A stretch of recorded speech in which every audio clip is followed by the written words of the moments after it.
আপনার মুরগি কি চুনা পায়খানা, সবুজ পায়খানা, পাতলা পানির মতো পায়খানা করে? এই সমস্যাগুলো কেন হয়, আমাদের কোন ভুলের কারণে হয়, আর যদি আপনার খামারের মুরগির এই সমস্যাগুলো হয়ে যায় তাহলে ঘরোয়া চিকিৎসার মাধ্যমে কিভাবে সুস্থ করবেন, এবং যদি অতিরিক্ত পরিমাণে হয়ে যায়, ঘরোয়া চিকিৎসা কাজ না করে, তাহলে কোন ওষুধ দিয়ে সুস্থ করবেন, এই বিষয়গুলো নিয়েই বিস্তারিত আলোচনা করব আজকের এই ছোট্ট ভিডিওতে। তাই যারা এই বিষয়গুলো সম্পর্কে জানতে চান, মুরগির পায়খানাজনিত সমস্যার সমাধান খুঁজতেছেন, আপনারা আজকের এই ভিডিওটা শুরু থেকে শেষ পর্যন্ত দেখতে পারেন। আশা করি উপকৃত হবেন ইনশাআল্লাহ।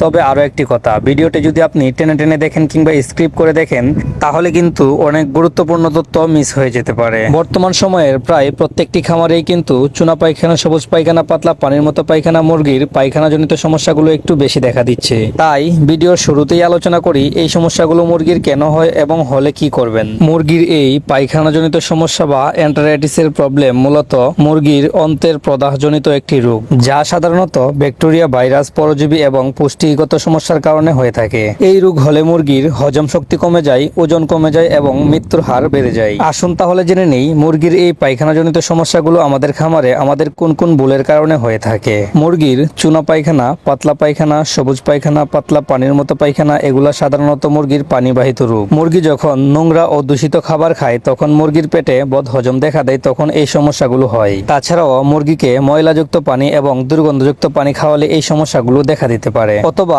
আপনি আপনার মুরগিকে যেই ফিডগুলা খাওয়াচ্ছেন, ফিডগুলাতে যদি ছত্রাকযুক্ত হয়, দূষিত হয়, বাজে কোয়ালিটির হয়, 2 নম্বর কোয়ালিটির হয়, তাহলে কিন্তু এই সমস্যাটা আপনার মুরগির পেটে দেখা দিতে পারে। আশা করি এই বিষয়গুলো খেয়াল রেখে মুরগিকে খাবার এবং পানি সরবরাহ করবে। এরপরে আমাদের যেই ভুলের কারণে এবং অবহেলার কারণে আমাদের মুরগির এন্টারাইটিসের প্রবলেম দেখা দেয় তা হচ্ছে দূষিত পরিবেশ এবং দুর্গন্ধযুক্ত বাসস্থান। মুরগির ঘরের চারপাশ যদি পরিষ্কার না থাকে, দুর্গন্ধযুক্ত, ময়লাযুক্ত থাকে, তাহলে মুরগির এন্টারাইটিসের প্রবলেম দেখা দেয়। আবার মুরগির বাসস্থানে যদি লিটার সবসময় শুকনা, ঝরঝরা, পরিষ্কার, দুর্গন্ধমুক্ত না থাকে, খামারের ভিতরে ব্যাকটেরিয়ার সংক্রমণ থাকে, ময়লাযুক্ত খাবার পাত্র এবং পানির পাত্র ব্যবহার করা হয়, তাহলেও কিন্তু মুরগির শরীরে এই এন্টারাইটিসের প্রবলেম বা পায়খানাজনিত সমস্যা দেখা দিতে পারে। তাছাড়াও আরেকটি কারণে হঠাৎ করে মুরগির পাতলা পায়খানা বা সবুজ পায়খানা হতে পারে, তা হলো হঠাৎ করে আপনি আপনার মুরগির ফিড বদল করলে মুরগির অন্ত্রে সমস্যা হতে পারে। অতিরিক্ত পুষ্টিকর খাবার দিলে ব্যাকটেরিয়ার সংক্রমণ বেড়ে যায়, তখন এই সমস্যা দেখা দিতে পারে। তাই আপনার খামারের মুরগিগুলো থেকে পাতলা পায়খানা, সবুজ পায়খানা, চুনা পায়খানা, এই সমস্যাগুলো দূর করতে হলে আপনাকে সচেতন হতে হবে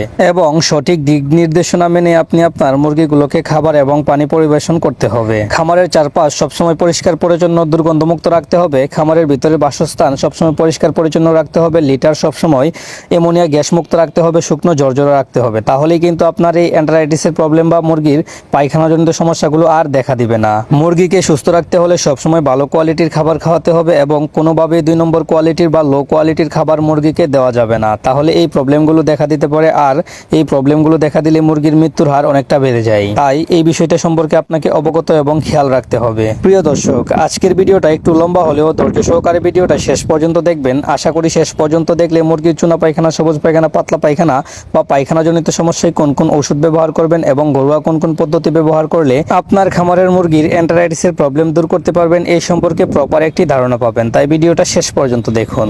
আচ্ছা, যাই হোক, এতক্ষণ তো মুরগির ম্যানেজমেন্ট নিয়ে আলোচনা করলাম। এখন আমরা ভিডিওর মূল টপিক নিয়ে আলোচনা করব।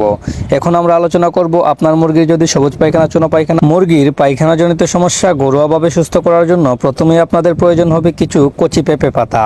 পেঁপে পাতাগুলোকে ভালোভাবে বিশুদ্ধ পানি দিয়ে ধুয়ে পরিষ্কার করে নেবেন এবং পরিষ্কার করার পরে ওই পেঁপে পাতাগুলোকে শিলপাটার সাহায্যে অথবা ব্লেন্ডারের সাহায্যে ভালোভাবে ব্লেন্ডিং করে এখান থেকে অল্প কিছু পরিমাণে রস সংগ্রহ করবেন এবং এখান থেকে 2 থেকে 3 টেবিল চামচ রস 1 লিটার পানির সাথে মিশিয়ে আপনারা আপনাদের পায়খানাজনিত আক্রান্ত হওয়া মুরগিটাকে প্রতিদিন 2 বেলা করে 3 থেকে 5 দিন খাওয়াবেন। তাহলে ইনশাআল্লাহ আপনার মুরগির পায়খানাজনিত সমস্যা, সবুজ পায়খানা, পাতলা পায়খানা, পানির মতো পায়খানা, এই সমস্যাগুলো দূর হয়ে যাবে ইনশাআল্লাহ। আশা করি আপনাদেরকে বোঝাতে পেরেছি ঘরোয়াভাবে কিভাবে আপনি আপনার মুরগির পায়খানাজনিত সমস্যার চিকিৎসা করবেন। কিন্তু আপনার মুরগি যদি অতিরিক্ত পরিমাণে এই পায়খানাজনিত সমস্যায় আক্রান্ত হয়ে থাকে তাহলে কিন্তু এই ঘরোয়া চিকিৎসাটা কাজে নাও করতে পারে। তখন আপনাকে ঔষধ ব্যবহার করে আপনার মুরগিটাকে সুস্থ করতে হবে।